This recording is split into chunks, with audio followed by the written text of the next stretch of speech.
Hey everybody, it's me, Alex of John Alex 8 Stuff, the show you're listening to. We're taking this episode off, so we have delved into the Patreon archives to bring you our recent episode where we discussed Sinners, Ryan Coogler's recent film. If you want to support us on Patreon, go to patreon.com and search for John and Alex Hate Stuff. Alex spelled with two X's. Anyway, we'll be back in 2 weeks with a regular episode, and until then, enjoy.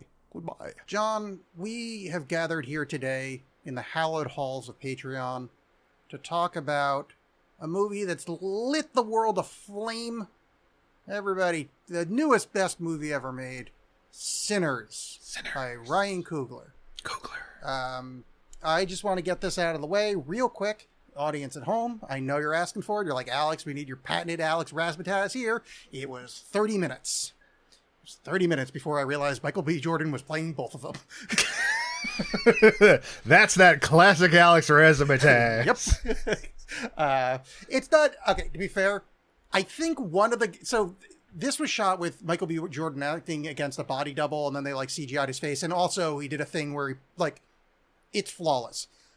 I do think one of the guys has a slightly different, his clothes are worn slightly, his frame is slightly different.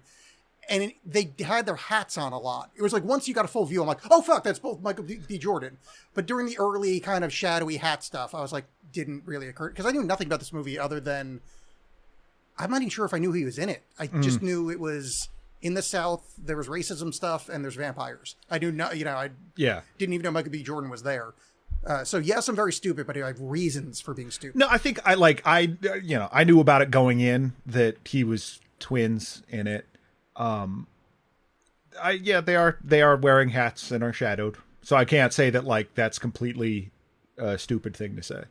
I will say it. No, please do. And I welcome it. That's why I started off this way, because I do want to be shat upon. Not in real life, because I don't think it gets expensive. Coming off of not too long ago, having watched Dead Ringers, I don't think it's necessarily that level of performance, but I think he's good. He's good. It's a whole different movie. It's not really fair to make that comparison. Yeah, and but again, I will get different personalities from Smoke and Stack. It's there. Yeah, it's fine. I just don't think they're written all that differently as characters. I guess I would say They're different, but they're not just wildly different, I guess. I've already forgotten which one's which, but the one with the shaky hand, the one that survives the end, that's Smoke. Smoke is the more laid back, survives, quote unquote. That's Stack. Stack is the one that wears red. Smoke is the one that wears blue. Yeah, the one that gets into the shootout at the end after the sun comes up. That's Smoke. Yeah. So Smoke is a little bit more he's got PTSD, he's a little bit more inwardly facing, and I think his posture kind of is different. I think they do enough, but that's not the job of this movie. Yeah. The job of this movie is to send a clear message that I think, if you think about slightly, is not very clear. A lot of it isn't. Yes, because everything up to the vampires. Totally on board really with. Good. Oh, I'm great. And then it's honestly one of my favorite movies. It's so good. And then the vampire stuff shows up, and it's both not as good, and it's also I didn't want to get into the meta this early, but he's ripping off John Carpenter. He's literally he does the scene from The Thing where they burn. Oh yeah. They do it with garlic. It's shot the same. So is that? It's called an homage.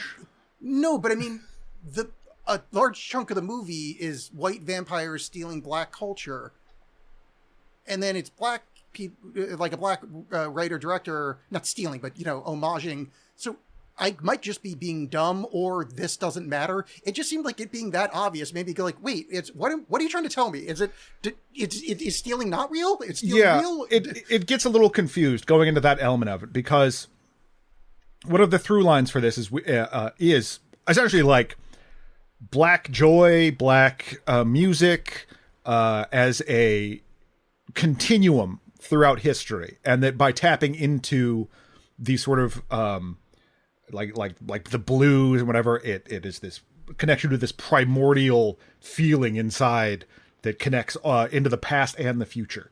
And that scene was done very well, where it's like going through the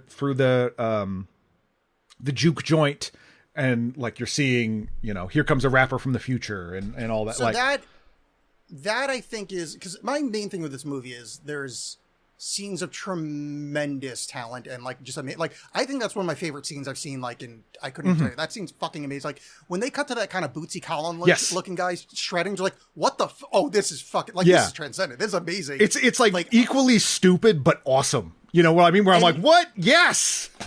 And the fact they got to that like frenzy crescendo, and then it's you know, Irish Vampires is like, oh, this you didn't lose me. I still like it, but it's just, boy, did it peaked.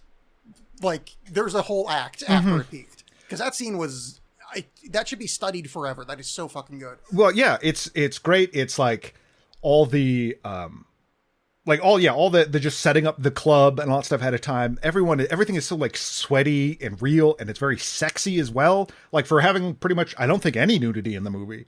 It's an incredibly sexy movie, and focused on sex. But then it gets a little caught up in that stuff. But that, I will say, during that one scene, my only complaint about that one scene, and it's still fine, the Chinese stuff felt a little tacked on. It felt like, and the Chinese are here too. You know what I mean? Like, because they're trying to connect that it's like brings everyone together, but there's only like a couple of Chinese characters, and so it just sort of feels like it doesn't feel as a piece with everything else. If it was like, if they had like another group, you know what I mean? That's like it connects us all or something, but it just sort of felt like, yeah, some Chinese people are enjoying our music as well. Particularly because then you set up this other like immigrant group in the Irish Vampires that's confuses that as well, because it's like they have their own little musical thing as well, but they don't get yours. You know what I mean? I understand as vampires that's automatically separating them, but then you are, instead of telling this like this is what connects us all and you know the music unites us, it's now in different silos. Yeah, that's the part that like really lost me. The Chinese thing is just more, I think, just because they had the character, so they had to kind of include it in that scene. But like when the Irish Vampire was like, oh yeah, like they came and stole our music too. Like the English fucked both of us. Like they forced this bullshit religion on both of us. I don't think that muddies the narrative really bad, because like if the idea is that like there's like this, you know, the vampirism is stealing black culture, and that's fine, and I like that narrative. It's just weird to bring it in and be like, yeah, but also like we got fucked too, but we're now the villains. It's almost like blaming the victim almost. It's like the same white English people fucked my country as yours. Like obviously I'm not as visually distinguishable, but like it's just a weird thing. Like why have that dialogue? Like you just have them be evil white guy. Have them be Protestants. Like just be from England. And those, and those they've scenes, got bad music there too. Yeah, and those, the Irish Vampires are great. The performances are great. I really liked Jack O'Connell, and like that the musical scene with them was fantastic. The big musical number with them. But yeah, it seems like it's kind of making a statement about almost like homogenization to a point where it's like as soon as all your stuff gets subsumed into the vampiric cult or whatever, that it kind of flattens it all out. And now you're no longer serving your own purpose, you're serving this purpose. But then that absolutely gets muddied at the end by the mid-credits scene as well, when the surviving vampires like show back up and enjoy some blues and then leave. Like that whole subtext there. And it's not just like, oh, then it doesn't mean what we're talking about. But it really seems like it wants to mean that. It's what the movie is presenting, and then it just sort of falls apart. Just like the whole, just making them Irish, I just think it just was the wrong choice, flat out. Them having been colonized, and then making them colonizers, like, yeah, I don't know. I think there's something to be said with that in terms of like, you know, passing the buck down. It's not the story the movie's telling. You know what I mean? Yeah. But it's like, we were oppressed and now we're going to oppress you. And that sort of a circle of violence or whatever. But again, that's not the story the movie's telling. I guess I just I think it would have worked better if they were just like straight British, just Englishmen or whatever. Right. It's just there's something of the, like we were both oppressed by the same people. I just think that muddies the language, and I wouldn't focus on it so much. It's just that like the movie really does end after that like transcendent, we're connecting with the ancestors and the people in the future scene. That I have to focus on this because now I'm stuck in this like, just like it's a John Carpenter homage, and I like John Carpenter. Yeah, this is the second half of this movie much better than John Carpenter's Vampires by a country mile. That's faint praise, right? But yes, true. Yeah. Like Mr. Coogler did it better than the guy he's giving the homage to. There's no denying that. It's just I rather would have watched the first movie, like when he meets Here's the most insulting thing I'll say about this person. When he meets the TVA agent, because I don't know that actress's name. I don't. The kind of voodoo practitioner lady. Oh, Beatrice? I don't know, his wife. Annie, I think her name is. You're right. No, it is. Yeah, Annie. Like, if it went that way, because she's like a, maybe not voodoo, whatever. She's a right. She's practitioner of like, kind of Afro-Caribbean, like, that kind of stuff. Right. Again, the sort of black history coming through. If they had gone like a little bit more that way, if it's like that versus the kind of, because vampirism is very like Western European. If it was like that versus that, I'd be kind of down with it, but it's just, I don't know, it's just the Irishness of it really. And I'm not Irish. I'm not trying to like defend Irish people. I just like, yeah, obviously. It really, I think it really threw me off like for the rest of the film. And also like, I liked her a lot that I kind of wanted her to be like the kind of, like head priestess of the people fighting vampires, not just like, oh, I'm dead. Yeah. I mean, I kind of like how that plays out. I mean, obviously, this is generally a spoiler-filled podcast. Cool but scene. I just would have liked it a little bit. I right. wanted her around a little bit. No, I know, but I just I just like the actual sort of like plan that Stack has, where after he's killed, where he's like, no, but then I'll kill her, and then I'll kill you, and then we can be together forever. Yeah. Like it's still cool, but it's just like it's this empty, soul-sucking void that he's just not realizing yet. I kind of loved her like making him promise to kill her before she turns. Yeah. Like that I thought was a really, it's not, it's been done to death in a lot of vampire type movies, zombie movies, but like I think this is a really good example of how to do it right. Like I felt emotionally invested there. Yeah, and her, I mean, like her performance was great. The two of them were great when they like are first getting back together, and then they have that love scene. Fantastic, sweaty ass movie too. Like just, I was kind of bummed I didn't watch this when it was hotter here. Just because I'm like, I'm like, this is perfect. This would be so perfect to watch because it's just everyone's just sticky and you can just feel it. It's so well done. I mean, I was sitting, directly in front of my air conditioner, but it was it was hot as fuck out, and it was thematically on point. That's so effective. Like that whole opening sequence where we meet them and like they're being back from like Chicago. One of the great Chicago points of like when they pick up Sammy, their cousin, whatever. This wonderful guitar playing, great singer, and he's like, "Wow, you were to Chicago. I heard they don't even have Jim Crow up there." He's like, "No, man, it's bullshit. No, we're just as fucked up there. It's just like it's people in bigger buildings doing it." It's like I kind of love that. Like that is they're not glossing it over. Like no, it's racist as fuck. Yeah, which is different racist. Right. That's kind of their incentive to do what they're doing as well, is that like we want to be free and we want to be in control of our own destinies, and in order to do that we need this money. So you find out later that they have ripped off the two sides of the warring gangs in Chicago, the Irish and the Italians, and have absconded with that money down south. The amount of times they said Irish beer threw me, because like I didn't know like that was a thing. I mean, I guess I know Guinness, but like, I think English beer, right? I don't know. There's no way to bring this up. Just every time I showed up, I'm like, really, Irish beer? Well, see, because I was more like, because when Delroy Lindo, who is so good, and I'm always excited to see Delroy Lindo, but when he's been drinking corn liquor And then they give him beer, and it's like, "Oh, this is the stuff." And I was like, "Really?" Because corn liquor's going to do more for you if you're an alcoholic. But I mean, whatever. Yeah. Also, like warm ass beer that just got driven from fucking Chicago. Well, he said it was. He said it was ice cold. Or no, the later ones were going to be ice cold. But yeah. but Delroy Lindo is so fantastic. Yeah. Well, the scene where in particular, where he's telling the story of the guy getting chased down, the friend of his getting chased down and lynched, and then he starts putting it like transferring from that rage into the blues, like, and it's not even like he's singing a song about how he said about it. He's just humming and stomping his foot, and it's beautiful. He really just makes that moment. The only thing that throws me about it's not that moment, but it's around there where we meet Sammy. And Sammy has what I'm going to refer to as the deepest voice that has ever happened.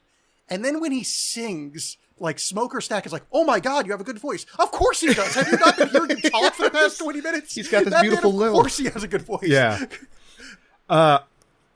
Yeah, I mean, there's not a single performance in this movie, I think, that did not work for me or that I have really any complaints about. The only one that I'm not going as far as a complaint, it's mostly because of like the caliber of the film. Perlene somewhat didn't work for me, especially during the singing and dance part. There's something I didn't buy it from her. I don't really know how to put it into words. It's just I didn't quite get that performance as being natural. Well, there was something about it, and like I'm not the expert to speak on this, obviously, but it's just like there's something about it that felt more modern. You know what I mean? Like just what little I know about the past is just like the whole thing felt like a little bit more. It was just a modern take on it, so it felt a little. You're like, okay, well, I feel sort of out of the movie, but the movie's already kind of touched on music, sort of transporting you a little bit. Yeah. You know, it's fine. I do and like. Go ahead. Sorry, just real quick. And the other complaint, and again, the tiniest fucking complaint is the kind of the fat door guy. Oh, I know he doesn't have much to do, but like I don't know, maybe do a little bit more. Yeah. I liked it just that part up a little bit. I liked him when he became a haint. They're arguing at the door. I liked that scene a lot. No, he's a vampire. He doesn't hate. No, I know, but I just like saying haint. That's what they think he's a haint. Actually, that's one of my favorite scenes of the movie. Sorry, I keep jumping over. No, that's fine. When TVA agent Andy sits them down, he's like, "By the way," and she's like, "Oh yeah, hates are real, zombies are real, but unfortunately, we're dealing with vampires." Not a single one of them questioned. They're like, "Oh yeah." We know she's a wise woman. She knows what's up. No, none of that stupid, like, vampires are real, huh?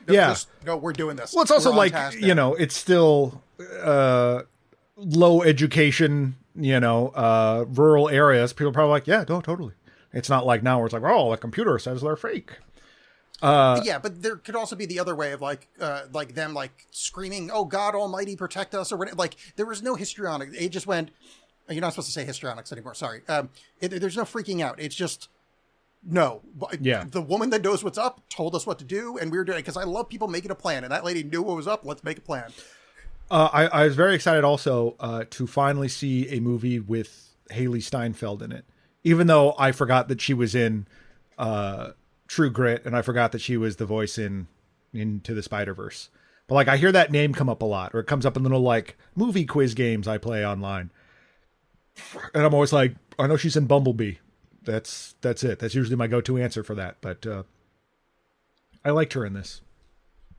I feel like I know her.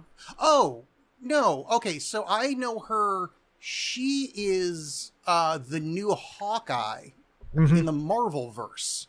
Yep. And that's the only thing I know her from other than this movie. And I don't think I put together that was her. Yeah. So, yeah, good job. Yeah. Good job, Haley Steinfeld, whatever. No, she's great. And I like her relationship with Stack as well. Like when when they meet and she like basically like throws their previous sex acts in his face. The bit, like, it's very disgusting. And I probably had a more visceral reaction to this than any of the vampire attacks. Yes. Yeah.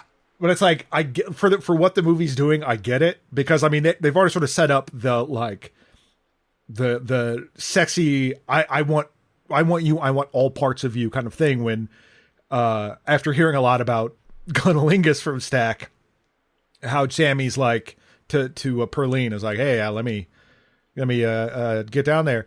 And she's like, I need to shower. I walked over here, and he's like, that sounds great. Hubba hubba.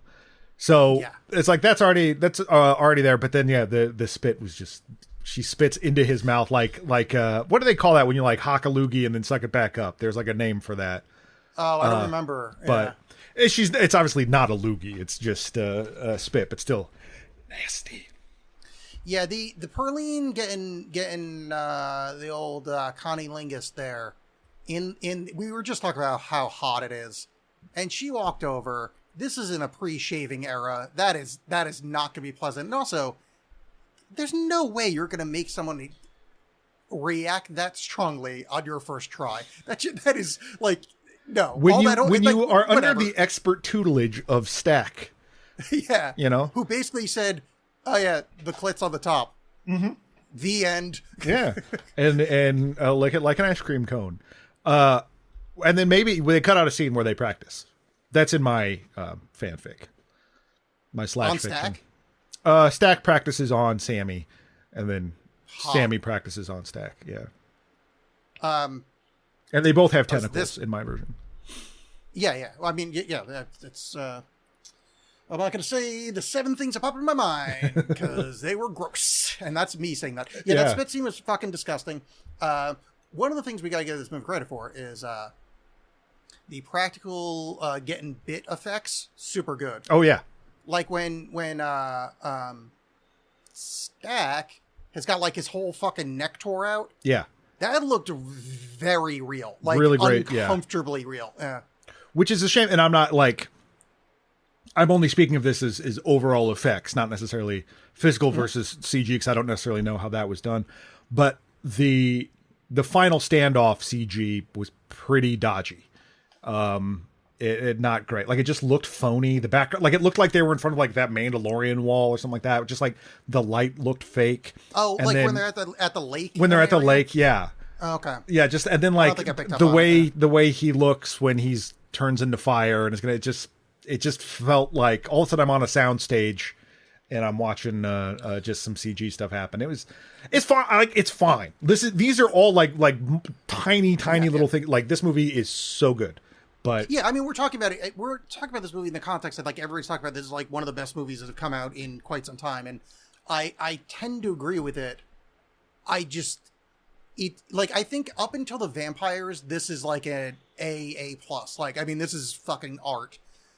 A plus during that, like, communicating with the, like, I can't even express how much I love that. Like, that scene's, I laughed when Bootsy Collins came. I was just like, I don't experience joy. I think I felt joy for the first time. Like, this is what movie making can do. And then it went to a solid B plus horror movie. Yeah.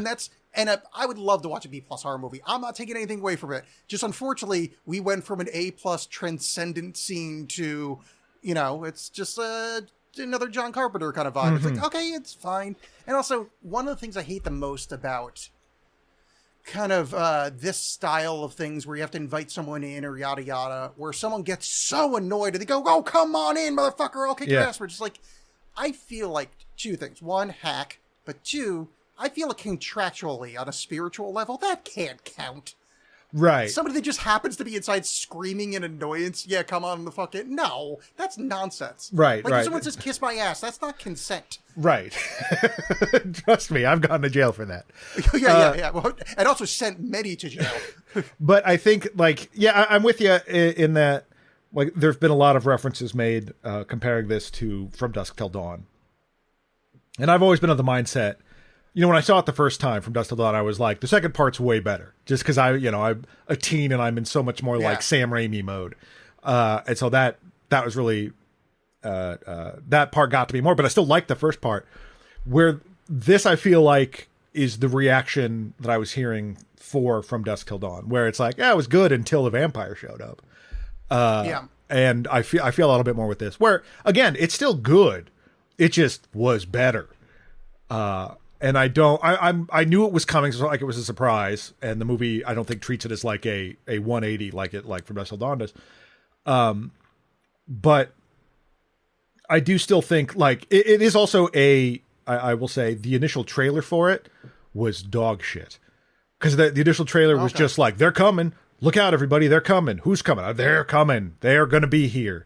They're going to get us. And I was like, okay, I don't care. And it's so much more than that. But I do think, you lose a lot of like the character stuff and just like, let's do some, or like some of the messaging in the movie for just, let's go to action. Let's do so. And it's fine. It's still good. It's just, I was enjoying the ride up until that point too. Yeah, I think the Dust Till Dawn comparison is hard not to make. I don't think it's fair, but it's like it's so like it's fair structurally, but like it's so fucking different. Though when what was the lead Irish guy? Jack O'Connell, like, yeah, when he's outside going, hoity toity, we've got the wet pussy, we've got brown pussy, oh, we got all the kind of pussy. See, that would be like I could do that in that voice because it's not racist, but I did the Cheech Marin voice, I would have gotten canceled. I don't know. Let's compare it. Let's hear it. Okay. Hey! that's all you're getting. The one thing I would have liked to have seen, I guess, and this is just, I'm not mad that it's not in there, I just would have liked to have seen it, is like the Choctaw dudes from the beginning that were chasing down Remick. I was kind of hoping they were going to show back up because I'm like, these guys look cool.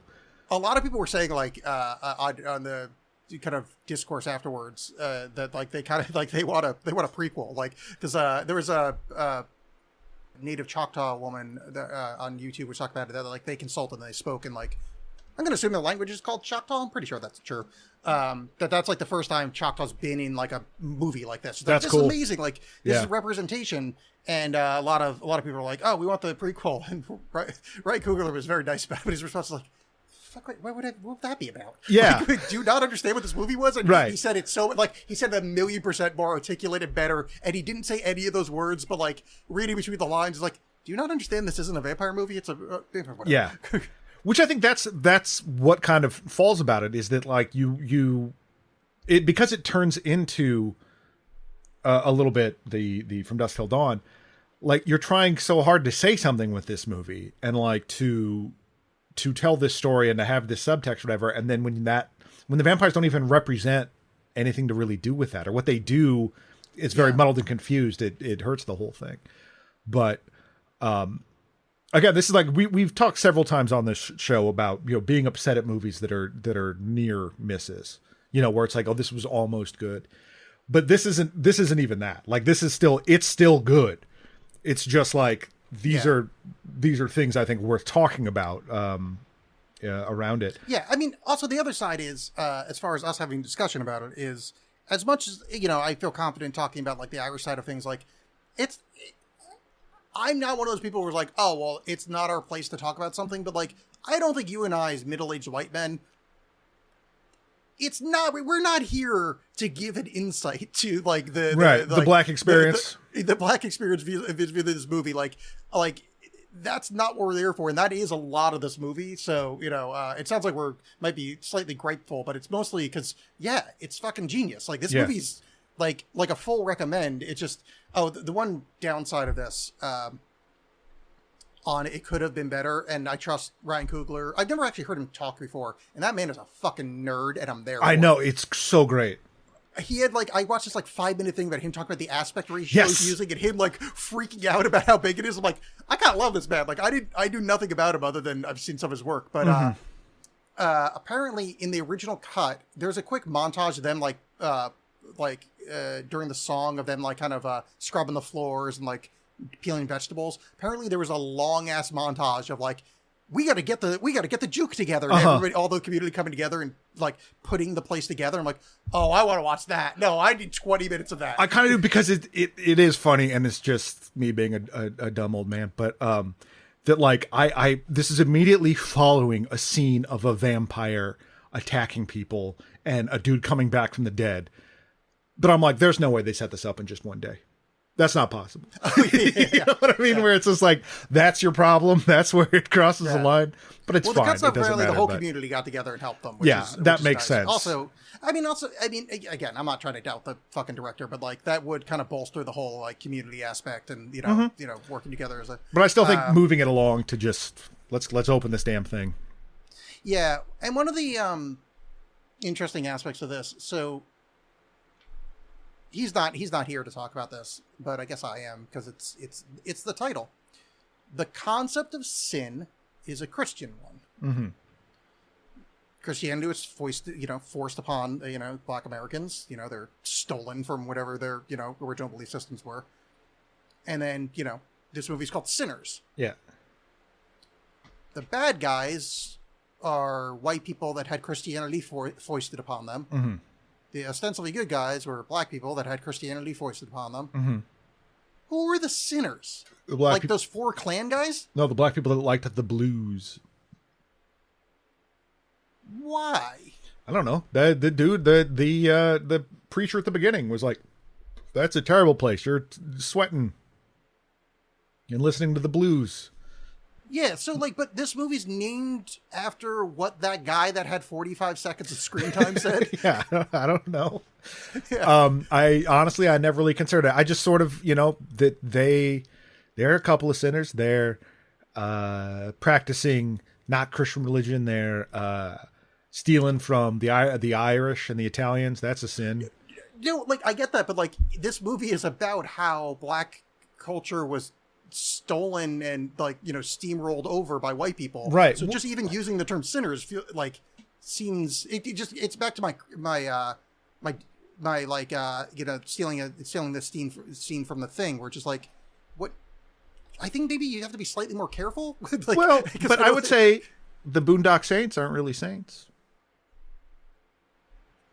Your movie, yeah, but that movie's ass. Oh, I've never seen that movie's it. Straight ass, and this is high art. Is the reason I feel like I'm comfortable talking about the kind of theological concerns of this film is because it's really good, and Boondock Saints is some dumb shit edgelord nonsense from '96. Don't they throw a toilet at one point or something? I don't remember.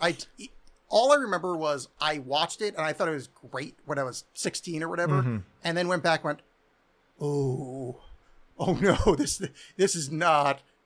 Willem Dafoe's good, but this is so not good. Willem Dafoe, that man understood what movie he was in. Yeah, those guys.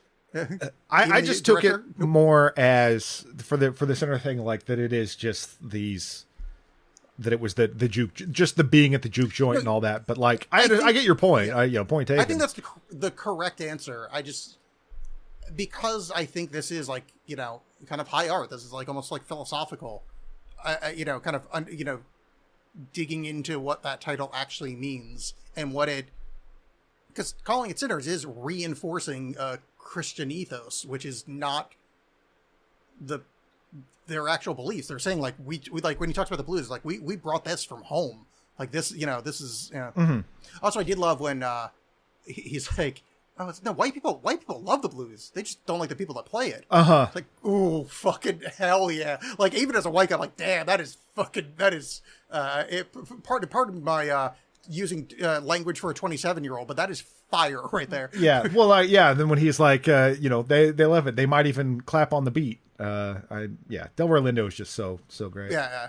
I do think I brought this up a little bit earlier, but again, talking about sort of the confused metaphor of it is that last scene with blues legend Buddy Guy, where it's him in the future, and I kind of figured there'd be a cutscene or additional thing, because when it's just Sammy 60 years later and he's just playing the blues, the end, we're well, wait, what?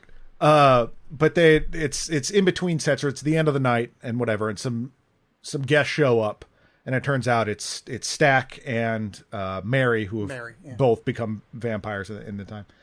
And Stack looks so fucking great in 1996 clothes. It's so funny. I'm there for it. Yeah, it was so great. And then, but they have a conversation about oh yeah, I remember you, and I've been chasing you down, because I like the whole thing too of that mystical element.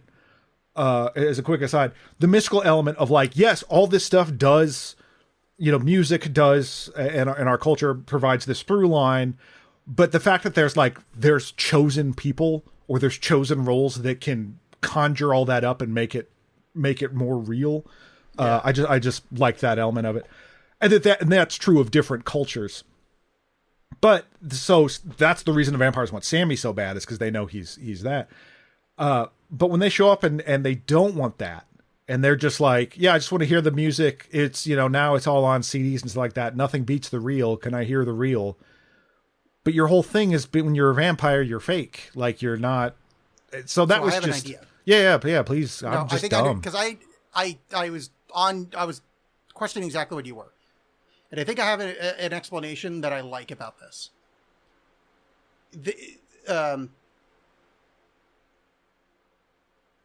Field agent, I already forgot her name, Annie, says that you can't kill the head vampire. They'll just feel his pain or whatever. Right, yeah. I think Stack is now the head vampire. So the stuff he'd be absorbing, like let's say he absorbs a new culture, he'd be absorbing it into his lived black experience. So when he shows up and sees Delroy Lindo, he knows that. He was there that night. Oh, it's not Delroy Lindo, it's Buddy Guy. Oh, jeez. Yeah, sorry. Yeah, Buddy Guy. He was there that night that transcendence happened. So he doesn't need that. That's already in him. I see. So like if he showed up to a Flogging Molly concert, he would want that. Right. But or like, you know, whatever white music. Weird Al. If he went to a Weird Al show, he'd be thirsty as fuck. But since he's now the head vampire, it's like his lived experience would be, homogenizing other culture. And I think the kind of lesson is like, no, we know what that's like, so we don't need this or whatever. You know, whatever. I'm probably going too deep. No, but I think that's interesting, and I think that's a good read of it. Is that yeah, it's not necessarily the same want isn't there. Yeah. If it's on a cultural level, I think that's fair. I think that actually, he's the guy now. Yeah, that does sort of make a little bit more sense. Or I'm sorry, let me say that in a way that is an actual statement and not just a whole bunch of prevaricating. I think that makes sense. But it also, so the Irish just don't have culture. You know what I mean? Like at that point, it kind of it creates a more hierarchy of stuff. You know what I mean? No, but the Irish have culture, and I have an argument for this as well. The first song they sing, where they're doing the dumb "Oh Brother, We're Out There" dance, and they're all in unison, is garbage. It's just some like warmed over shit. But when I think it's Haley Steinfeld walks outside, and they have that heartful like talking about like some lady in the heather and the holly. Yeah.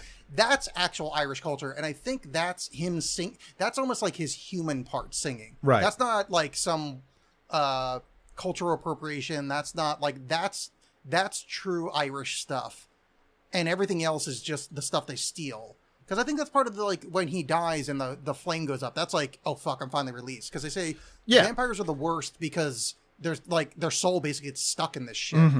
And like I think like all those Irish people, whatever, it's like they're not saying it, but they're just like, oh my god, can you please fucking kill me? Yeah, you know. I've been Irish for way too long. Yeah, like I just ate a clan member yesterday, although bravo, but still, that guy's in me now. I don't need this shit. Yeah. No thanks. Yeah. So by the way, what a cathartic thing. Again, like I can't talk for the Black experience, obviously, but it's got to be cathartic to write, produce, direct a scene where a very handsome black man just slaughters the shit out of some KKK guys. I'm sure that's gonna feel like at the end of like Inglourious Bastards, where it's like, yep, we're just gonna kill the shit out of him. Where they're just laying in it. Yeah, we're gonna murder the fuck out of some clan members. That had to feel good. Yeah, because it's like even that. Like my initial reaction at first was, what?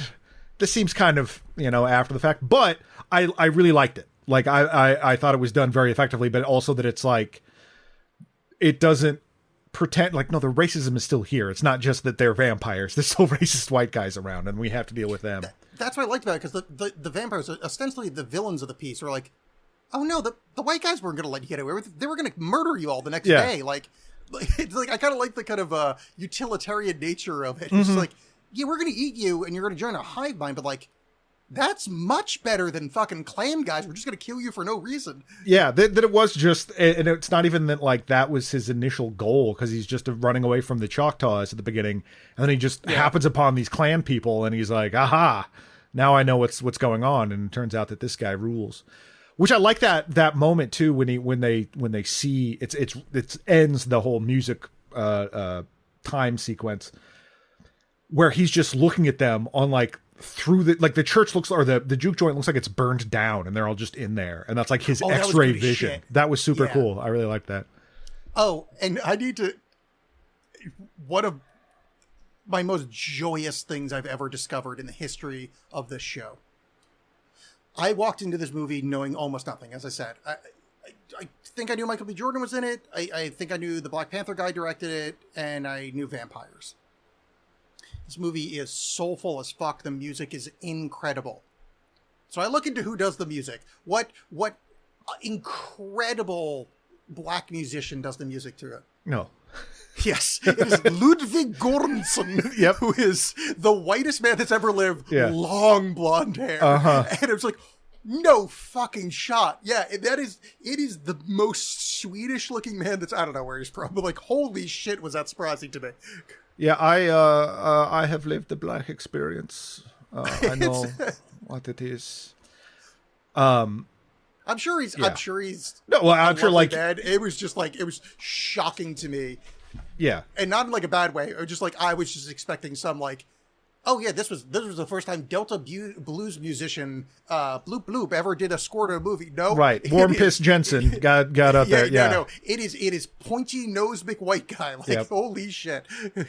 Yeah, but I love, going back to talking about Coogler, talking about the different like aspect ratios and stuff. I like how he used that different stuff, and it's not, unheard of before. Denis Villeneuve has shot different parts of his movie. Some parts are in IMAX, some parts aren't.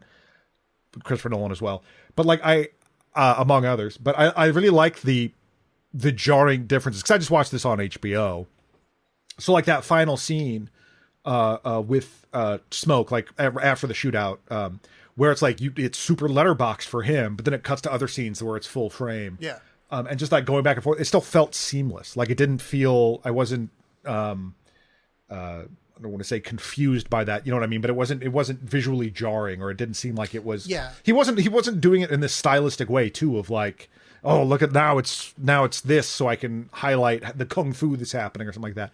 It's just this shot's this shot's this, and it still all really works. No, it worked really well. I think it occurred to me at one point, but like it didn't I had to almost confirm. I was like, did I just forget that it wasn't full screen at one point? And I looked, oh yeah, like really, really smooth. It is like Villeneuve, where just the way he's making the movie. It's not some showy bullshit. You don't do the Tarantino, like Right. it's yeah. Right. It's just like, it's stylish and beautiful, but in his way, you know what I mean? It's not self-consciously that, it just is. And I appreciate that a lot, because I think sometimes doing that, it's awesome to have a style. Don't get me wrong. I love when a filmmaker has styles like that, but it's easy to kind of retreat to that versus like just being able to sort of naturally come up with something and have it look a certain way. So I'd argue Villeneuve is kind of the same way with that, where it's like he's got a certain aesthetic or whatever, but it's not self-consciously showy or anything. It's just, this is the way he does stuff. And I think Coogler's like that as well. I think he can just, him and his director of photography can make made a beautiful picture, and he directed the shit out of it. Yeah, like thoroughly impressed with this Did you know movie. Coogler, speaking of the cinematographer, Autumn Derwald Arkapau, if I'm saying that correctly, like that Coogler generally works with female directors of photography, and that's a small number in the industry of people that do that. Yeah. And it's largely a male. I mean, there's a lot of things in the industry, largely a male field. But what's weird is, because I was looking at the photography in this, and I was thinking it's like weak. It really likes cooking, and it needs to be ordered around. And now I understand. Now it makes sense where that was coming from. Yeah, because it was a weird thought. Because like, how could I even make photography like that? How can I like anthropomorphize the concept of photography? And now I realize, because my misogyny is more powerful than obviously. art. Yeah. And that's, I think that's a tribute to him as a director, is that he's able to allow this person to make these great images, but let you, give you the space to still be like, get me a sandwich. And isn't that funny? Ha ha ha. Yeah, no, it's nice. Which I think that is the mark of a good director. So, I think I'm not going to go back and like look at the list of our Patreon episodes, but I'm 98% confident, maybe 99% saying this is the best thing we've ever talked about on Patreon. It might be the best thing we've ever talked about on the show. This movie's... Nope. A Perfect Weapon. Oh, wait. I'm so sorry. No, that was main feed, though. No, Perfect Weapon was originally actually, that might have been originally an Alex Cast episode. Wait, no, Perfect Weapon was... Wait, unless I'm thinking of something different... Isn't that the one that you made into an arcade cabinet in the that's Sniper. Art? That's Sniper. Oh, okay. Different Steven Seagal movie. Also, yes. The Astrologer. Actually, the Astrologer was better. Yeah, my Which- mistake. Okay, so no, this is the- top 100. the Astrologer is getting a physical release finally, which I'm very excited is that about. true? Umbrella Films That's good. is dropping a thing, so I'm going to be gush since- about that when that comes out. Yeah, so obviously we're telling you to watch this movie. I did want to say to you, John, and to the audience at home, I do like the Red Letter Media boys, and they had Bear McCreary on. Oh, the wow. recent episode, the composer. Yeah. And pretty engaging man for not being a comedian. But they're watching this movie that is like one of these like kind of what did you call it when we're watching Get Even? Like an auteur kind of thing. Like an auteur, like Stiff in My Own Butt movie. And they realized like it's actually got some heart to it. It just like they sucked at recording sound and they sucked at dialogue ADR. So like Bear scored a scene for them. Mike did ADR for one of the guys and then like fixed it up, and they showed like a 5-minute clip at the end of them fixing this like chintzy ass fantasy like I think it was like one of those like this martial arts guy that's kind of handsome made a movie because he's good at kicking. But yeah, it was the last best of the worst from a few days ago. But yeah, if you're into the movie making process, it's fascinating to watch Bear McCreary, I'm sure that's not his name, fix up this garbage movie. It's really fun. Yeah, I'm trying to figure out what the... I think such a pain in the ass to... Search engines stink now. I feel like I say that every... Or no, normally I'm just complaining about IMDb. But that's cool. I'm just dying to know what the movie is. I'll find out right now. Because I will remember the name of it when I look at it. Talos? The movie is called Talos. Huh. So they did Star Slammer, Talos, and they finally did The Apple, which has been threatened for a long time. I love The Apple. The Apple is ridiculous. It is a very strange film. But yeah, Talos is the film, which is like a weird fantasy martial arts thing. Yeah, Eddie Thomas, The Dark Lords of Zibaruba. But anyway, if you're looking for something to watch on the YouTube, recommend, because it's them like rescoring it. They did that for Death Rider and the whatever that second Danzig movie was. Oh, Death Rider and the gimmick. House of the Vampires? Yeah, because apparently the sound was completely broken in that. Like, Get out of town on actually, a Danzig movie? No, but like, John, you can't imagine how broken it is. Like, it's like extra broken. We like, will imagine it, because we're going to watch it at some point. Yeah, probably. If they ever put out a release that like works, like, so what they realize is like you can't hear anything. Like they'll be in like a saloon, like playing piano in the background. There's no sound. And if they realize that like the sound was set to 1 and like 7 is where it becomes audible. So like I think it was there and they just completely mixed it wrong. Anyway, Amazing. Yeah. So yeah, that's beautiful stuff. I'll probably gush about it more on the main feed, but while we're doing recommendations, that the new Superman is a lot of fun. Yeah, I'm looking forward to it. I want to see the new Fantastic Four, which is hearing good things about that as well. It just to get me excited about a Marvel movie right now is a lot. Like, yep. I've heard so many good things about Thunderbolts before I saw it, and my excitement level was, maybe I'll like it. But Fantastic Four actually has me going like, this might be a unique take on this. Is this possible? One thing, there was an extended trailer for it before Superman.